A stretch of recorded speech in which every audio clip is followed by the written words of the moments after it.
Hello, Bacho. Let's read the given question. The question says a simple pendulum of length L and mass of bob M is oscillating in a plane about a vertical line between angular limit minus phi and phi. For an angular displacement theta, theta less than phi, the tension in the string and velocity of the bob at t and RT and V respectively. The following relations hold good under the above condition. Option A, T cos theta equals to mg. Option B, T minus mg cos theta equals to mv square by L. Option C, tangential acceleration equals to g sin theta. Option D, T equals to mg cos theta. So, in order to understand the given question, we must have the basic understanding of the vertical circular motion basically, or we can say the concept of circular motion to be precise, right? अगर हम बात करें, let's suppose कि we have a pendulum, ठीक है ना, and this is the bob, and अगर ये oscillate कर रहा है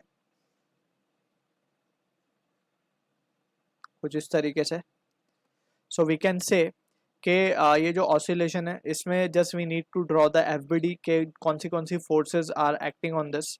So we can see from the situation we can write कि it will be oscillating plus five से minus five, that is the angular amplitude हम इसको कहेंगे, राइट, कि कितना एंगल ये फॉर्म कर सकता है maximum.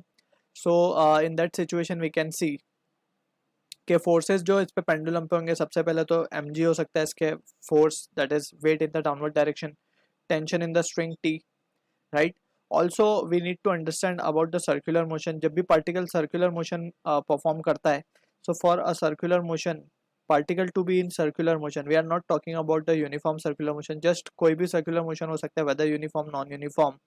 So a must condition for a particle to be in circular motion is having a centripetal force.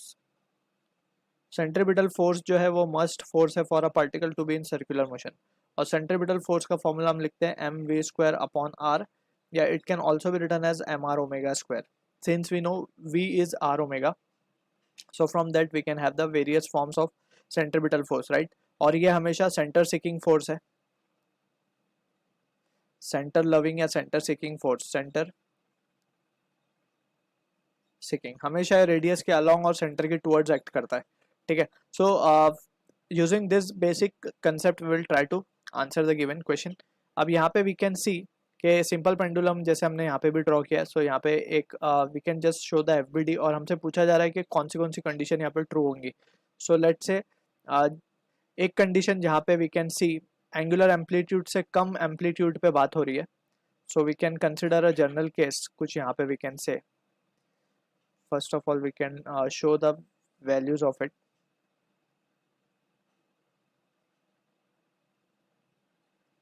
ये है, हम बात कर रहे हैं यहाँ पे कहीं सिचुएशन की,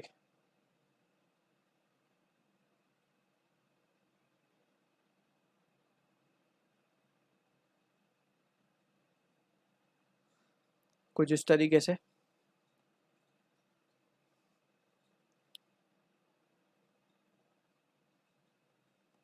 राइट. ये है हमारा माइनस फाइव, और यहाँ पे वी कैन से इसको टू बी प्रिसाइज हम माइनस फाइव यहाँ दिखाएंगे, और ये पूरा है हमारा प्लस फाइव या फिर जस्ट फाइव, क्योंकि हमसे बोला गया है कि थीटा लेस देन फाइव पे, यानी कि ये एंगल है हमारा theta. So in that situation यहाँ पे कौन सी फोर्स इसके ऊपर लग रही है, that we need to analyse, right. तो सबसे पहले तो हम देख सकते हैं कि इसके ऊपर इसका वेट नीचे की तरफ होगा mg, m is capital, right, and tension होगी स्ट्रिंग के अंदर t in the upward direction. Also we can resolve the component of this weight. So एक component तो along string आएगा और एक उसके perpendicular आएगा. So जो perpendicular component आएगा वो होगा mg.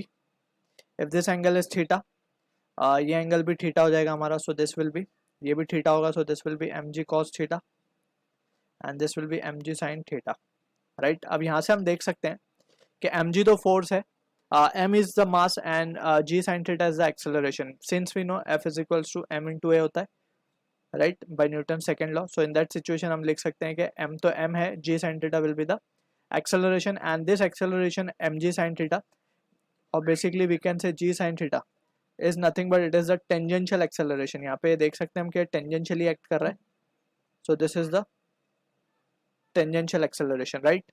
और from we can say by Newton second law F net is equals to mass into acceleration, right. अब इस बॉडी पे F net equals to mass into acceleration लगाएंगे तो एफ नेट हम क्या देख सकते हैं बॉडी पे, T minus M G cos theta will be equals to M into A, right. अब यहाँ पे एम इंटू ए क्या है, ए जैसे हमने डिस्कस किया कि यहाँ पे a will be v square by r. यहाँ पे हम देख सकते हैं this will be the acceleration over here, that is the radial acceleration जिसे हम कहते हैं, या फिर centripetal acceleration, m v square upon r, right. So from this situation, or to be precise, instead of r we will write the value of length L.